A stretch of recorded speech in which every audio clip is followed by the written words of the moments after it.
दोस्तों नमस्कार। आप सभी का स्वागत है हमारे इस वीडियो पर। आज हम जिस बुक की समरी आपके लिए लाए हैं उस बुक का नाम है लिमिटलेस। यह एक बेहतरीन पुस्तक है जो आपके दिमाग को पूरी तरह से बदल देगी। तो चलिए शुरू करते हैं। दोस्तों, हमारा दिमाग हमारा सबसे बड़ा हथियार है। इस दिमाग के पास ऐसी कई शक्तियां छुपी हुई है जिसके बारे में आप सोच भी नहीं सकते। अगर आप अपने जीवन में सक्सेसफुल बनना चाहते हैं और हर उस चीज को हासिल करना चाहते हैं जो आपका सपना है, तो ऐसे में आपकी इच्छा पूरा करने में आपका दिमाग आपकी मदद कर सकता है। लिमिटलेस बुक जिम क्विक के द्वारा लिखी गई एक बहुत ही अच्छी किताब है। आपकी जानकारी के लिए बता दें कि जिम क्विक एक बहुत ही बड़े साइकोलॉजिस्ट है। उन्होंने अब तक बहुत से लोगों को ट्रेनिंग दी है। यहाँ तक कि जिम क्विक ने दुनिया के सबसे अमीर आदमी एलन मस्क को भी ट्रेनिंग दी है। इस किताब में जिम क्विक ने दिमाग से जुड़ी ऐसी चीजों के बारे में बताया है जिसे जानकर आप दंग रह जाएंगे। जिम क्विक कहते हैं कि अगर कोई अपने दिमाग की असली ताकत को समझ ले तो उससे ज्यादा तेज इंसान इस दुनिया में और कोई हो ही नहीं सकता। दोस्तों, इस बुक को हम 3 चैप्टर के द्वारा समझेंगे। पहला, बिकमिंग लिमिटलेस। दूसरा, मोटिवेशन। तीसरा है फोकस। तो चलते हैं अपने चैप्टर 1 की तरफ। Becoming limitless. जब जिम क्विक बच्चे थे और केजी में पढ़ते थे, तब एक दिन वो खिड़की के बाहर का नजारा देख रहे थे। खिड़की थोड़ी ऊंची होने की वजह से वे थोड़ी ऊंचाई पर खड़े थे, लेकिन फिर अचानक जिम का पैर फिसल गया और वो वहां से गिर गए। गिरने पर जिम के सर पर बहुत जोर से चोट आई और उस समय वह बहुत छोटे थे। तो इस घटना से उनके दिमाग पर काफी गहरा असर पड़ा। इस एक्सीडेंट की वजह से जिम की हालत बहुत खराब हो गई थी। अब वह ना तो ठीक से पढ़ पाते थे और ना ही किसी चीज पर ध्यान लगा पाते थे। जिम की हालत बहुत खराब हो गई थी, जिसके कारण वह अपने क्लास से 3 साल पीछे हो गए। जिम अपनी पूरी क्लास में सबसे गंदा परफॉर्म करते थे। इसकी वजह से सभी लोग उनका मजाक भी उड़ाया करते थे। लेकिन जैसे तैसे करके जिम अब ने अपनी पढ़ाई जारी रखी। जब वह 9th क्लास में पहुंचे, तब उनके टीचर द्वारा बताया गया एक टॉपिक समझ में नहीं आ रहा था, जिसकी वजह से जिम ने अपने टीचर को दोबारा उस टॉपिक के बारे में बताने के लिए कहा। जिम के पूछने पर उनकी टीचर उनसे कहती है और मजाक उड़ाती है, टूटा दिमाग वाला लड़का। वैसे तो सभी बच्चे जिम का मजाक उड़ाया करते थे, लेकिन अपने टीचर के मुंह से यह बात सुनकर उन्हें बहुत ही ज्यादा बुरा लगता है। टीचर की बात सुनकर ऑथर के मन में यह बात बस गई कि उनका दिमाग सच में टूटा हुआ है। उन्हें यह विश्वास हो गया था कि उनका दिमाग सही न होने की वजह से वह दूसरों से कम है और इसलिए वह फेल हो जाते हैं। इन सभी चीजों से परेशान होकर जब एक दिन जिम अपने दोस्त के घर डिनर पर जाते हैं। डिनर पर जिम के दोस्त के पापा जिम से पूछते हैं कि तुम्हारी पढ़ाई कैसे चल रही है। यह सवाल सुनते ही वह दुखी हो जाते हैं और रोने लगते हैं और रोते रोते अपनी सारी प्रॉब्लम अपने दोस्त के पापा को बता देते हैं। ऑथर की बातों को सुनकर ऑथर के दोस्त के पापा उनसे पूछते हैं कि बताओ, तुम्हें अपनी लाइफ में क्या करना है, तुम्हारे सपने क्या हैं और तुम स्कूल क्यों जाते हो। ऑथर के दोस्त के पापा उन्हें एक पेज निकाल कर देते हैं। जिम अपने सारे ड्रीम्स उस पेपर पर लिख देते हैं, जिसे देखने के बाद ऑथर के दोस्त के पापा उनसे कहते हैं कि जिम, तुम में और तुम्हारे ड्रीम में बस इतना डिफरेंस है जितना तुम अपने दिमाग को कहते हो। यह कहते हुए आथर को अपने साथ एक रूम में ले जाते हैं जहां बहुत सारी माइंडसेट से रिलेटेड किताबें होती हैं। इस रूम में ले जाने के बाद ऑथर के दोस्त के पापा उनसे कहते हैं कि तुम्हें एक वीक में एक बुक रीड करनी है। आथर को अपने दोस्त की पापा के बातों पर यकीन नहीं होता है, इसलिए उसके दोस्त के पापा उनसे कहते हैं कि जिम, तुम इस काम को चैलेंज समझकर करो। साथ ही वो कहते हैं कि तुम्हें अपने दिमाग को ट्रेन करना होगा ताकि वह तुम्हारे कहे अनुसार काम करे। साथ ही तुम्हें अपनी लर्निंग स्पीड पर भी काम करना होगा। जिम ने अपने दोस्त के पापा की बात मान ली और उन्होंने किताबें पढ़ना शुरू कर दिया। किताबें पढ़ने के बाद उनकी जिंदगी मानो पूरी तरह बदल गई। जिम को यह समझ में आ गया था कि अब तक उन्होंने अपने दिमाग में खुद ही लिमिट सेट कर रखी थी। इसलिए जिम कहते हैं कि अपने आप को किसी भी तरह के लिमिटेशन में बांध कर नहीं रखना चाहिए। अगर आपको लगता है कि आप कोई काम नहीं कर सकते, तो आप अपने दिमाग को यह बता रहे हैं कि वो काम आपसे नहीं होगा। इसलिए अपने बुक के पहले चैप्टर में ऑथर कहते हैं कि आपको खुद को लिमिटलेस बनाना चाहिए। खुद को लिमिटलेस बनाने का मतलब यह नहीं है कि आप में अलग से पावर आ जाएगी, बल्कि इसका मतलब है कि आपको अपने दिमाग में से किसी भी तरह का लिमिटेशन नहीं रखना है। अपने दिमाग को से लिमिटेशन हटाने के लिए ऑथर और नीचे तरीका बताए गए हैं। पहला, सबसे पहले आपको अपने लिमिटिंग बिलीफ्स को नाम देना चाहिए। जब आप अपने बिलीफ को नाम देंगे, तब वो सिर्फ सोच नहीं रहेगा।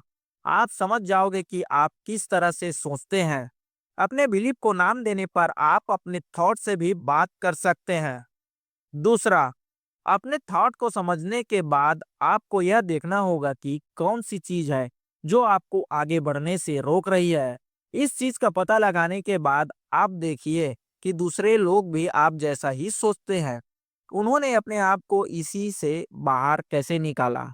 मान लीजिए आपको लोगों से बात करने में दिक्कत होती है। आप ऐसे लोगों के बारे में पढ़ सकते हैं जिन्हें आपके ही जैसे कोई परेशानी थी, लेकिन उन्होंने कोशिश की और इस परेशानी को दूर कर दिया। तीसरा, जब आप यह दोनों स्टेप पूरा कर लेंगे, तब आपको नया बिलीफ बनाना होगा। यह प्रैक्टिकली पॉसिबल है, क्योंकि आपको पता ही होगा जो हम अपने दिमाग से कहते हैं, हम वैसा ही बन जाते हैं। इसलिए आपको खुद को कहना है कि आप पहले से बेहतर इंसान हैं और आप हर चीज कर सकते हैं जो आप करना चाहते हैं। Chapter 2, motivation. इस चैप्टर में ऑथर मोटिवेशन से संबंधित कुछ बहुत ही रोचक बातें बताते हैं। ऑथर कहते हैं कि लोग मोटिवेशन के पीछे तो भागते हैं, लेकिन असल में उन्हें मोटिवेशन का असली मतलब पता ही नहीं होता है। ऑथर के अनुसार मोटिवेशन सिर्फ एक एनर्जी का रूप है। जिस तरह हमें अपने दोस्तों के साथ घूमने जाने के लिए एनर्जी की जरूरत होती है, पढ़ाई करने के लिए एनर्जी की जरूरत होती है, खेलने के लिए एनर्जी की जरूरत होती है, किसी बोरिंग काम को करने के लिए एनर्जी की जरूरत होती है। ये एनर्जी ही हमसे हमारे सारे काम करवाती है। साथ ही ऑथर हमें मोटिवेशन से संबंधित कुछ झूठ के बारे में बताते हैं जो हमने हमारे दिमाग में बैठा रखे हैं।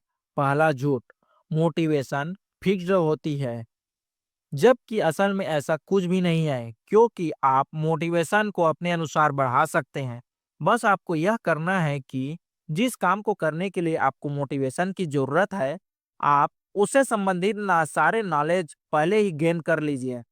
दूसरा झूठ, ऑथर कहते हैं कि अपने दिमाग को बेवकूफ बनाने के लिए जो झूठ हम खुद को कहते हैं, वह है कि मोटिवेटेड रहने के लिए हमें अपने काम को एंजॉय करना चाहिए, जबकि सच्चाई इसके बिल्कुल उल्टे है। आपको काम को एंजॉय करने की जगह उस काम को करने के लिए बड़ा रीजन ढूंढना होगा, और जब आपके पास उस काम को करने के लिए एक बड़ा रीजन होगा, तब आप उस काम को करते चले जाएंगे। मोटिवेशन इसी तरह से काम करता है। तीसरा झूठ, सबसे बड़ा झूठ जो लोग अपने मन में मोटिवेशन को लेकर रखते हैं, वह है या तो लोगों को किसी काम को करने का मोटिवेशन रहता है या तो नहीं रहता। ऑथर कहते हैं कि इससे बड़ा कोई और झूठ हो ही नहीं सकता, क्योंकि मोटिवेशन ऐसी चीज है जिसे आसानी से क्रिएट किया जा सकता है। मोटिवेशन क्रिएट करने के लिए आप जिस चीज के लिए मोटिवेटेड होना चाहते हैं, उस चीज के तरफ छोटे छोटे स्टेप्स लीजिए, और यह छोटे छोटे स्टेप्स आपको आपके काम पूरे करने में मदद करेगा और आप बिना कुछ किए ही मोटिवेटेड हो जाएंगे। अगर आप मोटिवेशन के फार्मूला के ऊपर गौर करेंगे, तो आपको पता चलेगा कि एनर्जी के साथ स्ट्रॉन्ग रीजन और उस काम में आपका पहला स्मॉल स्टेप्स से ही आपको मोटिवेशन आता है। यह तीनों चीज जरूरी है, क्योंकि अगर आप मोटिवेशन ही लेते रहेंगे और उस क्षेत्र में आपको स्टेप नहीं उठाएंगे तो आपको मोटिवेशन लेने का कोई मतलब नहीं होगा। आप ऐसे और कई वीडियो देख लेंगे और कई बुक पढ़ लेंगे। ऑथर कहते हैं कि अगर कोई किसी भी काम को करने के लिए इन तीन चीजों को क्लियर कर लेता है तो उसे किसी भी तरह की मोटिवेशन की जरूरत ही नहीं होगी। आसान शब्दों में कहे तो मोटिवेटेड रहने के लिए आपको एक बड़े लक्ष्य की जरूरत होती है, फिर उस काम को करने के लिए आपको एनर्जी की जरूरत होती है और फिर अपने लक्ष्य के तरफ छोटे छोटे स्टेप्स लेकर आप अपने लक्ष्य को पूरा कर सकते हैं। इसलिए मोटिवेशन के पीछे भागने से ज्यादा लोगों को मोटिवेशन खुद क्रिएट करने के बारे में सोचना चाहिए। जिम क्विक यह भी कहते हैं कि असली मोटिवेशन बाहर नहीं बल्कि अपने अंदर होती है, और इस मोटिवेशन को पहचानने में यह तरीका सबसे अच्छा माना जाता है। Chapter 3, focus. दोस्तों, फोकस बहुत ही महत्वपूर्ण है। आप में से कई लोगों ने महसूस किया होगा कि आप किसी कार्य को करने के लिए चालू करते हैं, पूरी तरीके से मोटिवेटेड रहते हैं, फिर आप किसी दूसरे को देखकर उनके जैसा काम करने लगते हैं और बीच में अपने काम को छोड़ देते हैं। कुछ दिनों बाद उस काम में भी आपका मन नहीं लगता, फिर तीसरे को देखकर उनके जैसा बनना चाहते हैं। ऐसे ही आप अपने किसी एक काम में फोकस नहीं कर पाते और इधर-उधर भटकते रहते हैं। मेरे साथ भी पहले ऐसा बहुत होता था। क्या आपके साथ भी ऐसा होता है? अगर होता है तो हमें कमेंट जरूर करना। फोकस के बिना सभी चीजें बेकार हैं। चाहे आपका दिमाग कितना भी तेज हो जाए या फिर आप कितने भी मोटिवेटेड हो जाए, लेकिन अगर आप में फोकस की कमी है तो आप कभी भी लाइफ में अच्छा नहीं कर पाएंगे। इसलिए जिम क्विक अपनी किताब में फोकस को बहुत महत्व देते हैं। उनके अनुसार दिमाग का असली काम फोकस ही है। फोकस में इतनी ताकत होती है कि इसकी मदद से कोई भी आसानी से अपने सारे ख्वाब पूरा कर सकता है। चलिए फोकस के पावर को इस एग्जाम्पल से समझते हैं। एक बार एक इंटरव्यू में वॉरेन बफेट से पूछा गया कि आपने अपने लाइफ में अब तक जो भी चीजें अच्छी की है उसके पीछे का एक रीजन बताइए। इंटरव्यूअर के इस सवाल पर वॉरेन बफेट सिर्फ एक ही जवाब देते हैं और वह है फोकस।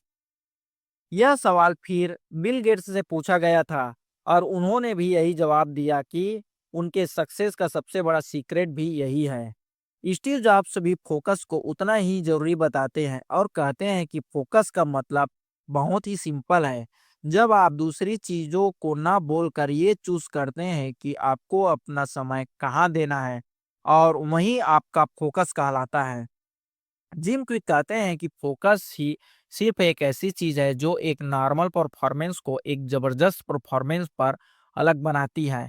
फोकस की पावर को समझाने के लिए जिम क्विक कहते हैं कि जिस तरह मैग्नीफाइंग के ग्लास को किसी कागज में रखने पर वह सूरज की किरणों को एक जगह एकत्रित करके कागज को जला देती है, ठीक उसी तरह अगर आप अपना पूरा ध्यान एक चीज में लगा देते हैं तो उस चीज में आपसे बेहतर और कोई हो ही नहीं सकता। जिम क्विक अपने बुक में फोकस बढ़ाने का बहुत ही अच्छा तरीका बताते हैं। वह कहते हैं कि आप सबसे पहले कोई किताब चुनिए और 4 मिनट के लिए उसे पढ़ने के लिए बैठ जाएं। 4 मिनट पूरा हो जाने के बाद आप 4 मिनट कम करके 3 मिनट में बुक पढ़ना शुरू कीजिए। फिर आप 3 मिनट से कम करके 2 मिनट में कीजिए और उसके बाद 1 मिनट में। इस तरह से अगर आप बुक रीड करने की कोशिश करेंगे तो आप फोकस करने की एक्सरसाइज प्रैक्टिस कर पाएंगे। दोस्तों, यह बुक समरी आपको कैसे लगा हमें कमेंट करके बताएं। अगर वीडियो आपको पसंद आई तो हमारे चैनल को सब्सक्राइब और वीडियो को लाइक जरूर करें, और अगला वीडियो किस बुक समरी पर बनाया जाए हमें कमेंट जरूर करें।